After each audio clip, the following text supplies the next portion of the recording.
Buenas tardes a todos y a todas.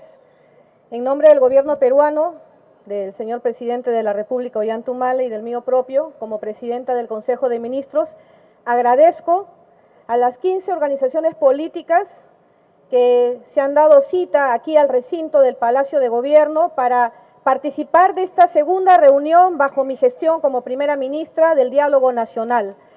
Fíjense que la reforma política, que es en sí un cambio en la estructura organizacional de un país y que tiene como uno de los ejes implícitos la reforma electoral, fue uno de los 4 ejes que yo les señalé el pasado 9 de febrero, que formaba parte de los temas que se subsumirían los demás de interés que fueron planteados en la primera ronda del diálogo iniciada por el ex premier Juan Jiménez Mayor. Ustedes recordarán que era el tema del compromiso por el fortalecimiento del crecimiento económico, la política social, que por primera vez en un gobierno se estableció como una política de Estado, y esto lo ha hecho Ollanta Humala. En tercer lugar, la seguridad ciudadana, y en cuarto lugar, la reforma política que conlleva la reforma electoral.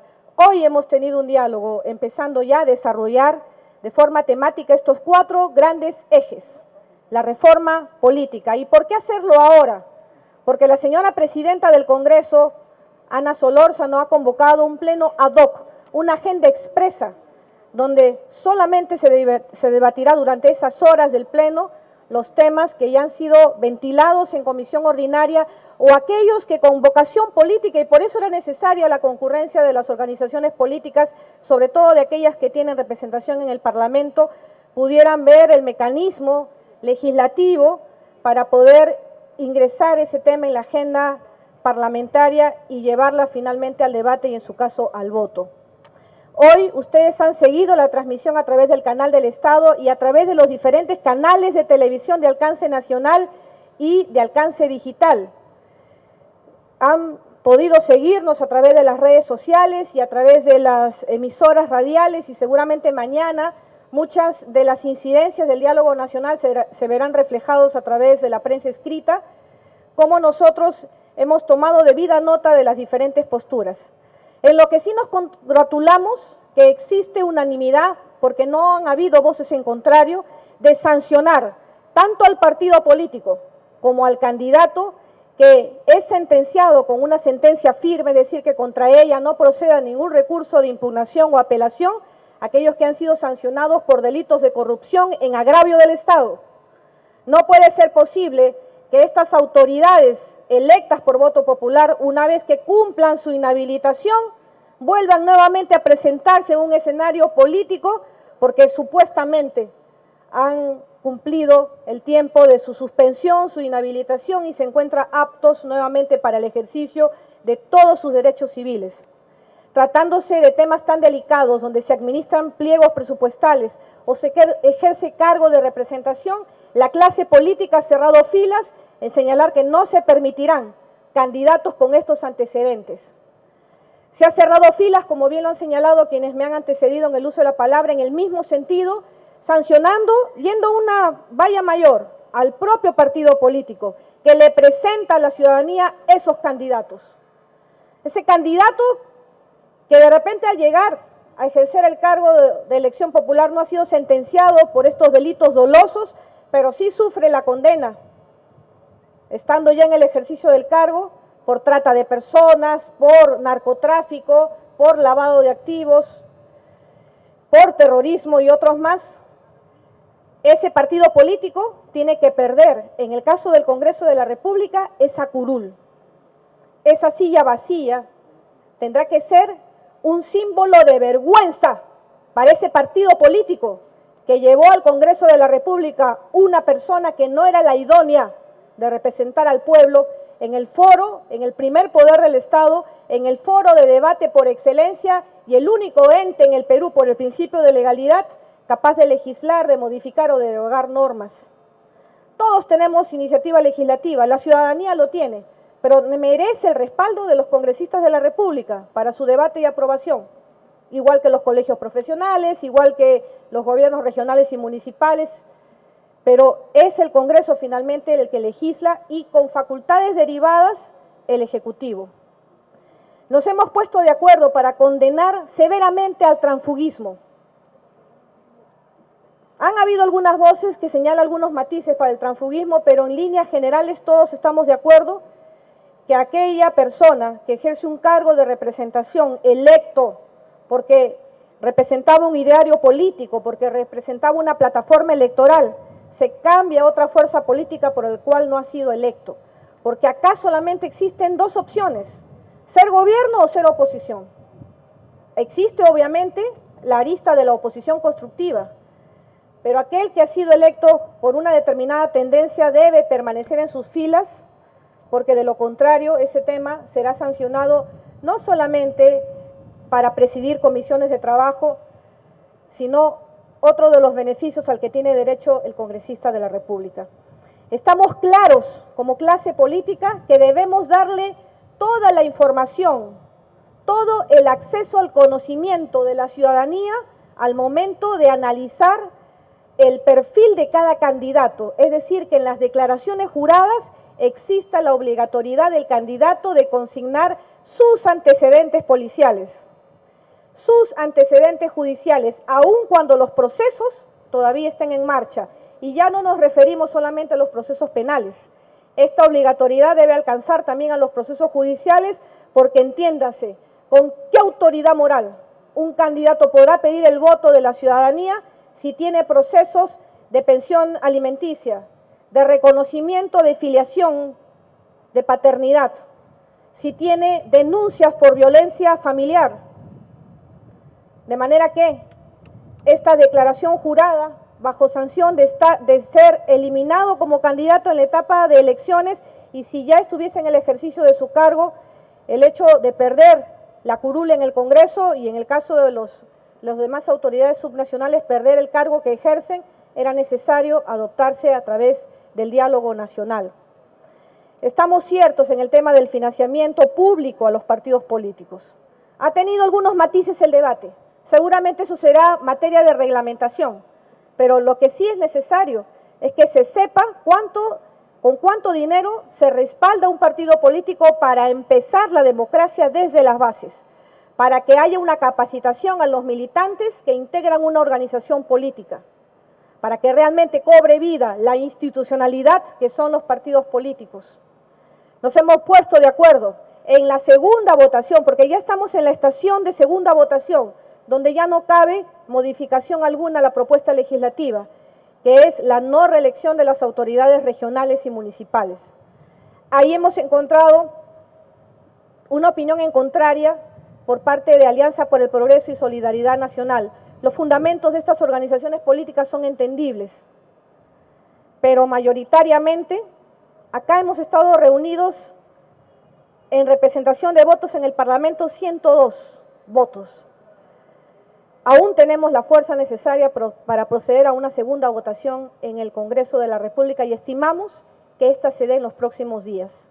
Han habido muchos otros temas, la alternancia de género, es decir, la participación en igualdad de condiciones de un hombre y una mujer y viceversa en la conformación de la lista de elección de cargos por elección popular, hasta cubrir el 30% de la cuota de género. Hemos encontrado consensos en otros temas que ustedes han ido transmitiendo, pero acá lo importante es que anteponiendo los intereses del país, que desligándonos de cualquier ideología política o intereses particulares, hemos puesto por delante al Perú. El diálogo siempre será bienvenido, nunca será infructífero. Aquellas voces que señalan que para qué dialogar sobre reforma política porque para eso existe el Congreso, están absolutamente equivocados. Porque en todo caso no tendría razón de ser eventos como el que recientemente también la prensa coberturó en el Hotel Sheraton, promovido por los entes electorales, donde no solamente estuvo presente la clase política, también estuvo la sociedad civil organizada, ustedes como prensa y el ciudadano de a pie. Todos querían ser escuchados, todos forman parte de la reforma política. Y la reforma política es necesaria porque tiene como una arista la reforma electoral como una manera de coadyuvar a los temas de corrupción. Si tenemos mejores mecanismos de rendición de cuentas, si tenemos publicidad, es decir, pleno conocimiento de la hoja de vida del candidato, Si sancionamos al partido político que nos presenta candidatos con sentencias por delitos dolosos y se sanciona severamente a estos, estaremos garantizando una mejor calidad de candidaturas.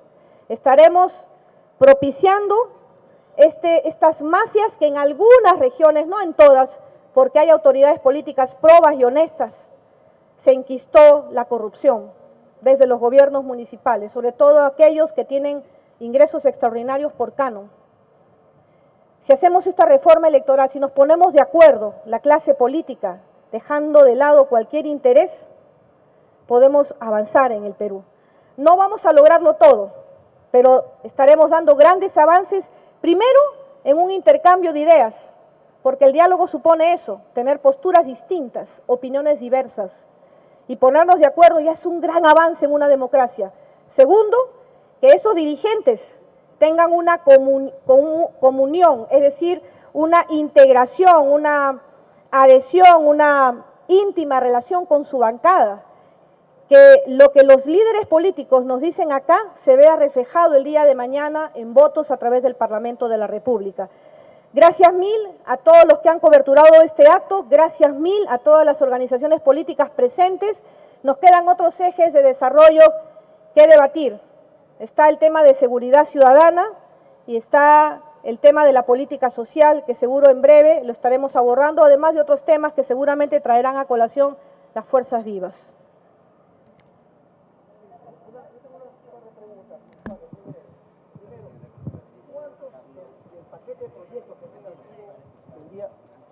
Buenas tardes, Carlos Castillo, Perú 21.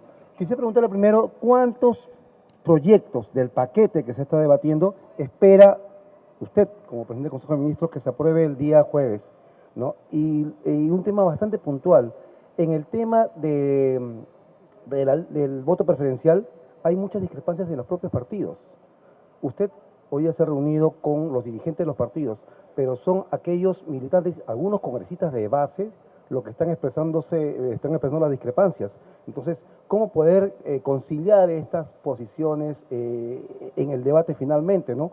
Y un tercer punto sobre el curul vacío.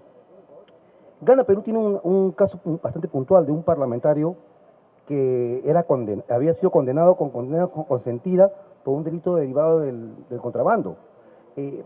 Ustedes, ya que van a tomar la iniciativa, van a dar un paso hacia adelante, ¿van a evaluar ese tema puntual del congresista Emiliano Pasa o van a hacer para el futuro? Empecemos por lo último. Nosotros no legislamos en razón de personas, sino legislamos en razón de la institucionalidad en materia de reforma electoral.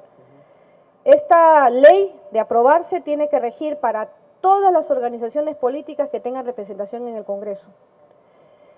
Sobre la curul vacía ha habido un consenso generalizado en esta propuesta. Tan es así que ya tenemos un dictamen favorable desde la propia Comisión de Constitución.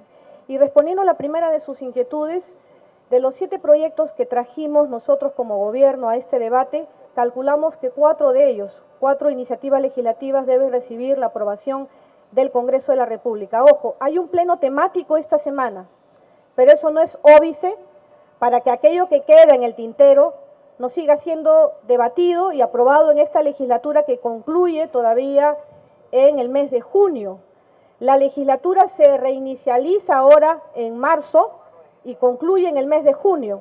La próxima se iniciará en el mes de agosto y concluirá iniciando el mes de diciembre, de manera de que si no logramos que el debate político agote ya en el Congreso de la República el espacio político necesario para ir a los votos, nosotros estamos seguros de que en los subsiguientes plenos alcanzaremos este respaldo político. Es cierto, no hay una posición mayoritaria en el tema de la eliminación del voto preferencial, es cierto, pero se han escuchado voces de los señores representantes de las organizaciones políticas que entienden que esta reforma electoral es necesaria para fortalecer a los partidos políticos, lograr que haya una vida colegiada de sus militantes y simpatizantes desde las bases y que se elija a los representantes en elecciones primarias fiscalizadas por los entes electorales. No hemos alcanzado un consenso, pero es bueno que el tema se debata, porque lo que no puede suceder es que acá hayan temas tabúes. como estamos pisando callos, no hay que poner el tema en el debate político. Hay que poner el tema en el debate político. Finalmente el que sale ganando es el ciudadano de a pie. Gracias. Ministra, una última pregunta, Jorge Ollanta. ¿Cómo estás, Jorge? ¿Qué tal? ¿Va a haber una nueva convocatoria, una tercera convocatoria de diálogo y si tiene la esperanza de que el partido aprista pueda participar en esta convocatoria si es que lo hubiera? Gracias. Sí, vamos a continuar con el diálogo nacional. Señalaba que habían 4 ejes temáticos. En el primero se pusieron los puntos sobre las IES. Hemos empezado básicamente por la reforma política, en vista de que ya nos quedan muy pocos periodos de legislaturas, 2 en este año y el próximo año básicamente una, ya para recibir al próximo gobierno, y toda reforma constitucional que forma parte de la reforma política, es decir, que es una consecuencia en todo caso de la reforma política, requiere una votación de 2 legislaturas continuas y por eso es que no podemos perder tiempo. Hemos empezado por la reforma política, que era uno de los 4 ejes. Nos falta borrar el tema de seguridad ciudadana, fortalecimiento del crecimiento económico y el tema de la política social, porque queremos sacar el compromiso de todas las fuerzas políticas de que se respetará la política social que este gobierno ha establecido como tal, que debe subsistir más allá de esta gestión. Esta política social que ha originado que más de 1,5 millones de peruanos salgan de la pobreza y la pobreza extrema, mientras generamos las oportunidades de desarrollo. Los programas sociales como Jaliwarma, Pensión 65, Beca 18 y todos los que ustedes conocen deben subsistir como una política de Estado a este gobierno. Estamos todos de acuerdo que aliviamos la economía de las familias que se encuentran aún en pobreza y pobreza extrema, que tenemos que seguir trabajando de la mano con las autoridades locales y de los inversionistas para la generación de oportunidades, pero en tanto disminuimos la brecha de desigualdad, en tanto hacemos un país mucho más inclusivo, tenemos que seguir fortaleciendo estas políticas sociales. Estos son los temas que todavía van a seguir siendo abordados en las próximas reuniones o citas del diálogo nacional y, por supuesto, la Casa de Gobierno está abierta para que todas las organizaciones políticas vengan y debatan con nosotros. Por favor, lo peor que le puede pasar a un ciudadano de forma natural o colectiva es que la soberbia le gane a la humildad. Muchísimas gracias.